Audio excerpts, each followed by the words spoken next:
uma bola de neve que não para de crescer. O que fazer quando se está endividado e o valor devido parece impagável? Se a pendência é com a União, o novo Refis veio para ajudar empresas com dificuldades a pagar dívidas tributárias. Recentemente, a Secretaria Nacional do Consumidor do Ministério da Justiça também realizou uma ação de renegociação de dívidas para quem devia cartão de crédito, empréstimos e cheque especial. Refinanciamento de dívidas de pessoas físicas e jurídicas é o que vamos ver no artigo 5º de hoje. A nossa Constituição estabelece que ninguém será obrigado a fazer ou deixar de fazer alguma coisa senão em virtude da lei. Aqui no estúdio eu converso com o advogado Cléucio Nunes, doutor em Direito Tributário pela Universidade de Brasília, e com Gabriel Ribeiro, também advogado e especialista em Direito Empresarial. Obrigada por aceitarem o nosso convite. Doutor Cléucio, como a gente está falando de dívidas, eu quero começar o programa perguntando para o senhor o que leva tanta gente a dever tributos? Os motivos são variados, né? Mas normalmente se concentram em razão de dois fatores, né? O primeiro deles é com relação à complexidade do sistema de tributação brasileiro. Nós temos, como o Brasil é uma federação, então é possível que o contribuinte tenha dívidas com a Fazenda da União, a Fazenda dos Estados e dos municípios. Além disso, nós temos um emaranhado de normas fiscais e a execução dessas normas, o cumprimento dessas normas por parte dos contribuintes é algo que dificulta muito a rotina da empresa. Quer dizer, o empresário ele consome muito de sua energia, que deveria estar focada no seu negócio, com o cumprimento de normas tributárias. Esse é um aspecto. O segundo aspecto, eu reputo que é em razão da quantidade de tributos que existe no Brasil. Talvez nós devêssemos ter uma quantidade mais reduzida de tributos, tanto para pessoas físicas quanto para pessoas jurídicas, e com essa redução da quantidade de tributos, talvez as empresas pudessem adequar melhor os seus orçamentos para as suas finalidades. Como nós temos essa quantidade muito grande de tributos, isso acaba repercutindo muito nas finanças das empresas e na hora de se fazer certas prioridades, a empresa acaba deixando o pagamento de tributos para uma outra oportunidade. E isso vai gerando um endividamento em cascata muito grande para os negócios no Brasil. Doutor Gabriel, e esses programas de governo têm ajudado de forma eficiente tanto pessoas físicas quanto pessoas jurídicas a saírem desse endividamento? Do meu ponto de vista, Flávia, infelizmente não é uma medida, uma política pública que tenha atendido de forma satisfatória tanto para a pessoa física, para a jurídica, quanto para o governo, né? Se formos ver, o Refis existe há menos de 20 anos e já foram feitos mais de 30 refis, sempre com características diferentes. A pessoa vai lá, faz o parcelamento do débito. Depois de 1, 2 meses já parou de pagar, é excluída. Então, as pessoas acabam, e empresas acabam fazendo planejamentos, esperando o Refis chegar para fazer um primeiro pagamento, ficar com o nome limpo, uma certidão negativa limpa, e depois deixar de pagar e voltar tudo na mesma coisa. Aí vira uma nova e maior dívida, né? Exatamente. Bom, e o programa Super Endividados do TJDFT completa 3 anos com mais de 1.300 audiências realizadas. O objetivo é promover a prevenção, o tratamento e a solução amigável de conflitos envolvendo consumidores em situação de superendividamento. Nós vamos conferir aqui na reportagem. R$40 mil. Esse é o tamanho da dívida da Flávia com o banco. Comprava com umas coisas e achava assim, R$10 com uma coisa aqui, outra ali. Falei assim, tá barato. E dali, não, vou jogar no cartão. E foi aumentando, né? Foi virando uma bola de neve, porque o cartão de crédito, depois eu tive que pegar empréstimo com o banco para poder pagar a conta do cartão de crédito. E não adiantou calcular, recalcular. Ela perdeu o controle e acabou num caminho que parecia sem saída. De todas as formas que eu tentava, eu não conseguia. A única esperança da Flávia era o Tribunal de Justiça do Distrito Federal e Territórios. Ela mandou um e-mail para o programa de superendividados e foi encaminhada para a orientação financeira. Essa pessoa ela vai verificar junto com o educador financeiro as questões de receita e as despesas todas que ela tem, né? Que ela tem aí as despesas fixas, as variáveis, e ela vai juntamente com esse educador, verificar uma proposta para construir para que a sua conciliação seja feita de forma sustentável ao longo do tempo. A última etapa do programa é a audiência de conciliação com o credor. A Flávia conseguiu entrar num acordo com o banco. Vai quitar a dívida em parcelas com valores que cabem no orçamento dela. Agora ela já está tentando negociar outras 2 dívidas. Aliás, dívida é uma palavra que ela não quer ouvir tão cedo. Dívida nunca mais. Não, graças a Deus. Se Deus quiser, não. Doutor Cléucio, a gente viu aí que não é só tributo que causa problemas, não, né? Tem muita Verdade. gente que não consegue lidar nem com as contas do dia a dia. Qual é o passo a passo para uma empresa ou uma pessoa que estão endividadas saírem dessa situação? Olha, com relação à parte fiscal, né, as dívidas fiscais, o ideal é que a empresa consiga manter em dia as suas obrigações. Com relação aos tributos, eu creio que o mais interessante para uma empresa é se planejar. Né? Então, esse planejamento começa no exercício financeiro, no início do exercício financeiro, em janeiro, fazendo projeções para que ela possa suportar a carga de tributos durante todo o exercício financeiro.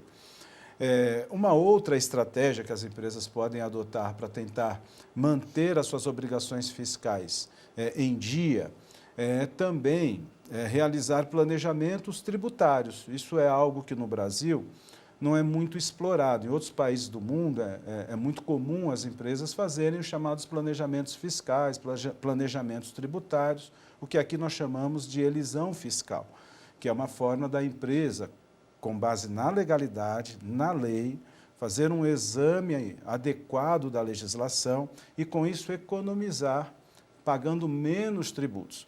Mas o que é importante frisar, Flávio, é que um planejamento tributário ele tem que ser um planejamento feito por profissionais que possam analisar a legislação e indicar quais são os caminhos para que uma empresa pague menos tributos dentro da legalidade, nunca fora da legalidade, porque isso traz consequências que são muito desagradáveis para o empresário. Doutor Gabriel, e o que pode acontecer com uma empresa que tem uma grande dívida? Além de ter que pagar essa conta, ela pode, por exemplo, ficar fora de licitações ou de concorrências? Exatamente. Uma empresa que possui dívidas não vai conseguir pegar uma certidão negativa de débitos, que é um requisito essencial na hora de se inscrever para um edital de licitação. Uma empresa séria que quer ter grandes negócios com o governo não vai poder contratar junto ao governo.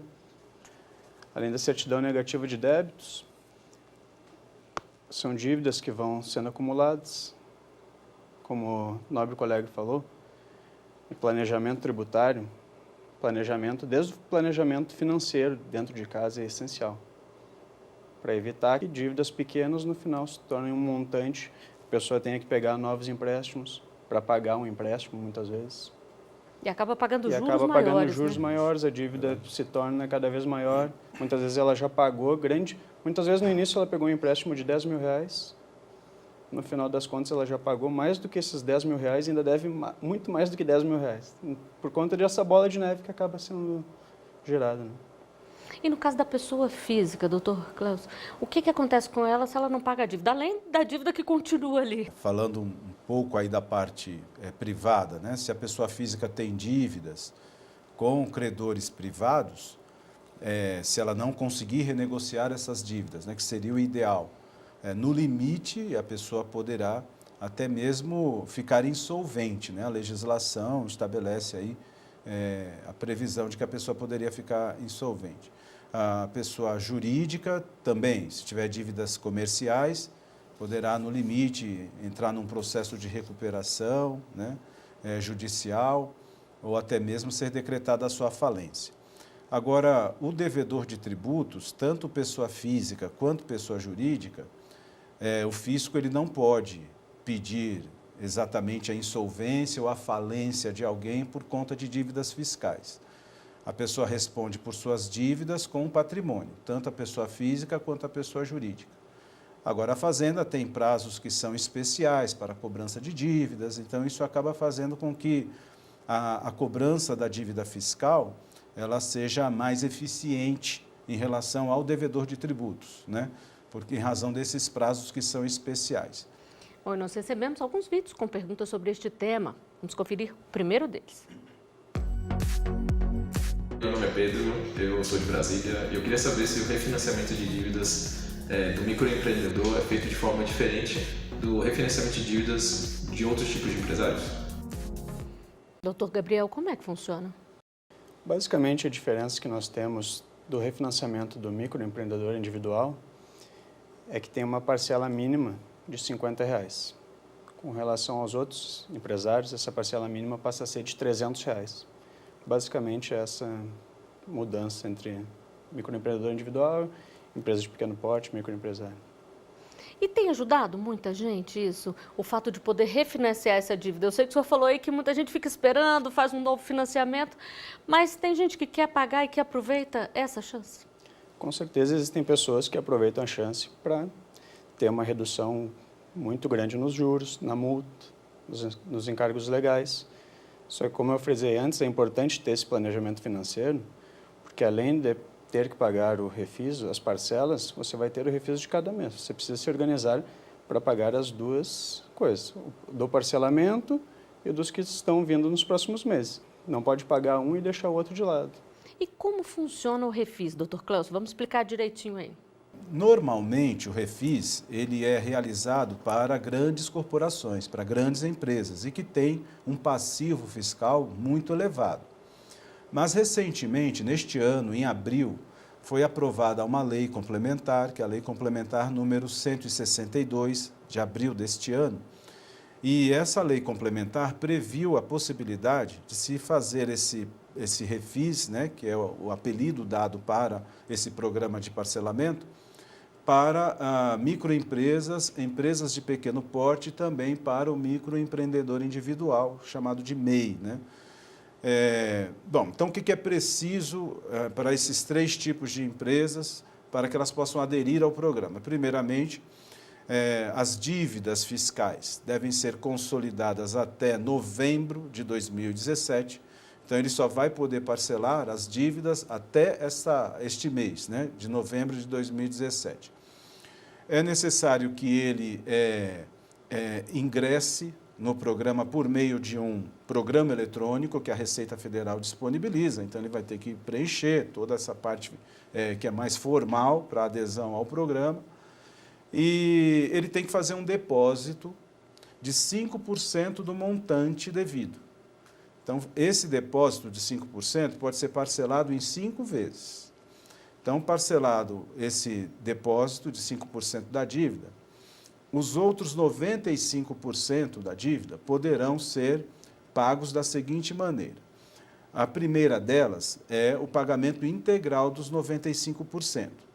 Se o contribuinte fizer essa opção de pagar os 95% de forma integral, ele tem algumas vantagens. Que vantagens são essas? Ele pode reduzir 90% dos juros moratórios do débito tributário que ele tenha e uma redução de 80% das multas. Em relação à fazenda pública, tem 2 tipos de multa, que é a multa de mora e tem também a multa, que chama multa de ofício, que é pelo descumprimento de outras obrigações fiscais. Então, ele tem uma redução dos juros e também uma redução das multas. Ele pode também optar por pagar em 145 vezes. Aí, nesse caso, tem uma outra diminuição de juros e de multa. E também poderá pagar em 175 parcelas. Aí também mudam os percentuais de abatimento, tanto dos juros quanto da multa. Então, em resumo, é mais ou menos assim que funciona. Tem que fazer bastante conta, né? Muita conta. A gente volta a conversar daqui a pouquinho. Antes, a gente vai a um rápido intervalo. Já já estaremos de volta com mais Artigo 5º para você.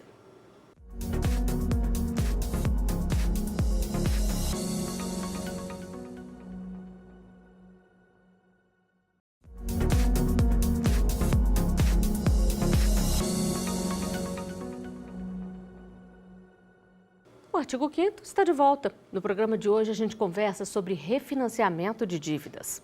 Aqui no estúdio, eu converso com o advogado Gabriel Ribeiro, especialista em direito empresarial, e com o advogado Cláudio Nunes, doutor em direito tributário.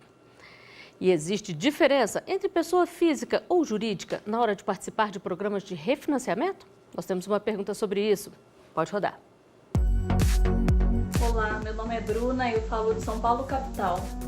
E eu gostaria de saber se o refis também pode ser utilizado em dívidas de pessoas físicas. Doutor Gabriel, pode ou não? Sim, além da possibilidade do refis ser utilizado para os parcelamentos de pessoa jurídica, ele pode sim ser utilizado para pessoa física. Porém, esse último refis aprovado trata especificamente para pessoa jurídica optante pelo Simples Nacional. E aí, nesse caso, doutor Cláudio, quando é um refis, os prazos para as pessoas físicas são diferentes das pessoas jurídicas? São. Essa legislação que nós estamos conversando e que o Gabriel se referiu, com relação ao refis para microempresas, empresas de pequeno porte e também para o MEI. Agora, parcelamentos de débitos tributários para a pessoa física, eles devem seguir regras especiais que são definidas pela Receita Federal para esse tipo de pagamento. Veja, por exemplo, o seguinte, o imposto de renda. Né? O imposto de renda é um tributo de competência da União e que pode ser exigido tanto de pessoas físicas quanto de pessoas jurídicas. No caso da pessoa física, o imposto de renda ele pode ser parcelado. Né? Quando o contribuinte apura o montante do crédito tributário, ele pode pagar esse crédito tributário de forma parcelada. Né? A própria Receita Federal, quando aprova a declaração de rendimentos do contribuinte, isso é feito eletronicamente, já permite com que o pagamento do imposto possa ser feito de forma parcelada. Então, ele segue regras especiais. Bom, e se refinanciar, a pessoa volta a reativar a dívida, mesmo quando está prestes a ser perdoada? Um dos nossos telespectadores tem uma dúvida sobre isso. Vamos ver aqui. Meu nome é Ana e eu sou de Manaus. E eu gostaria de saber se uma pessoa refinancia sua dívida, ela perde o prazo de prescrição de 5 anos? Doutor Gabriel, qual seria a melhor saída nesse caso? Perde ou não perde esse prazo? No caso de uma dívida que seja refinanciada, caso a pessoa deixe de pagar novamente essa dívida, esse parcelamento, ela vai ser excluída do programa de refis. O STJ entendeu recentemente que o marco inicial da prescrição passa a correr da data da exclusão, ou seja, a Fazenda tem 5 anos da data da exclusão do refis para cobrar novamente essa dívida. Essa é uma questão interessante, o Gabriel disse bem, que é possível, portanto, contar prazo de prescrição contra a Fazenda Pública nesses casos em que o contribuinte é excluído do programa de parcelamento. E é muito razoável essa orientação de que a prescrição inicie a sua contagem a partir do momento da exclusão do contribuinte do programa de parcelamento. E por que é muito razoável? Porque, excluído o contribuinte do programa de parcelamento, a Fazenda tem reiniciado o seu poder de cobrar o crédito tributário novamente. Mas, Flávia, tem muitas variáveis nessa questão, porque suponha o seguinte, que a exclusão tenha ocorrido e o contribuinte entenda que ele não deveria ter sido excluído. A exclusão foi abusiva ou houve algum erro por parte da Fazenda Pública ao excluir o contribuinte do programa. Nessa hipótese, ele pode refutar essa decisão da Fazenda Pública, né, impugnando essa decisão da Fazenda Pública, quer administrativamente ou até judicialmente. Então, isso acaba interferindo na contagem do prazo de prescrição. Então, é importante que a gente analise que tem muitas variáveis nesses casos, né? Mas, assim, de uma forma geral, eu creio que é razoável a gente admitir que a prescrição comece a contar a partir da exclusão do contribuinte do programa. E você, acha que programas de refinanciamento de dívidas como o Refis ajudam o cidadão e o empresário? São políticas públicas positivas? Vamos conferir as opiniões. Pode mostrar aqui. É uma oportunidade para a gente poder regularizar o nosso nome, né? É uma forma de facilitar a vida do usuário, do mutuário, enfim, do empresário, nesse contexto todo de facilitação da vida deles, né? Às vezes a pessoa não tem dinheiro no momento para pagar certa dívida, então o refinanciamento seria justo, porque assim, eu tenho um poder de quitar minha dívida, certo? Parceladamente, e daí eu posso seguir com minha vida tranquilamente, sem ter risco de bloqueio, alguma coisa do tipo. Quando você refinancia, dá uma oportunidade para a pessoa colocar em dia a situação financeira dele, tributária. Meu pai mesmo já fez um financiamento pelo Refis e foi maravilhoso. Bom, doutor Gabriel, e quando as pessoas querem realmente aproveitar, fazem tudo certinho, pagam o parcelamento em dia, isso acaba movimentando a economia? Momentaneamente, com certeza a economia sobe bastante, porque é muito dinheiro que é injetado, porém o prazo é muito pequeno. Acredito que questões de 2, 3 meses entrem uma grande quantidade de dinheiro, só que logo em seguida acaba ficando tudo normal. Então, momentaneamente, é uma grande injeção de dinheiro na economia, porém não acredito que faça uma diferença ao longo prazo. Doutor Cléucio, e para quem já tem dívidas, ou melhor, quer evitar ter essas dívidas, quais são as dicas? O que é necessário para uma pessoa não contrair muitas dívidas e nem ter problemas, né, com endividamento? É saber o seu limite, né? Isso vale tanto para pessoas físicas quanto para pessoas jurídicas. E isso depende, evidentemente, de planejamento. Então, para evitar dívidas, eu creio que tem que se ter ideia, noção de até quando, ou melhor, até quanto você pode comprometer do seu patrimônio com obrigações. Com relação às obrigações fiscais, isso nem sempre é possível ou é tão viável, porque a obrigação fiscal decorre de imposição da lei. Então, não é algo que pode ser negociado com o fisco.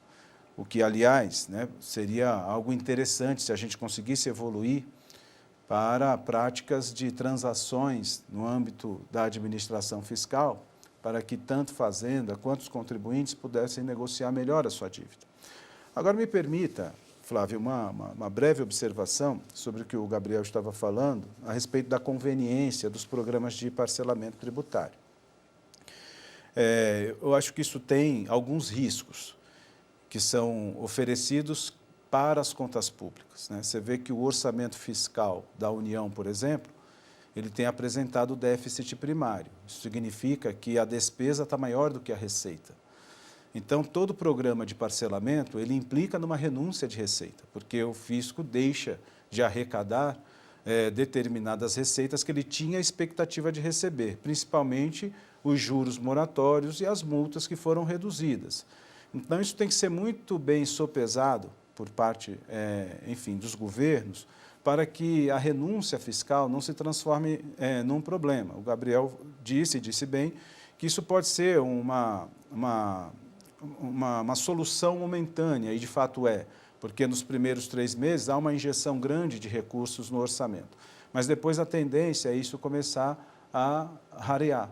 Então, esse planejamento também por parte do gestor público, e do Congresso Nacional, claro, enfim, do Legislativo também, quando aprova os parcelamentos, esse cálculo, essa ponderação tem que ser muito bem feita, porque isso compromete contas públicas e compromete o futuro do país. Qual é a solução, então, doutor Gabriel, já que o refinanciamento às vezes envolve riscos e as pessoas também não podem continuar sempre endividadas?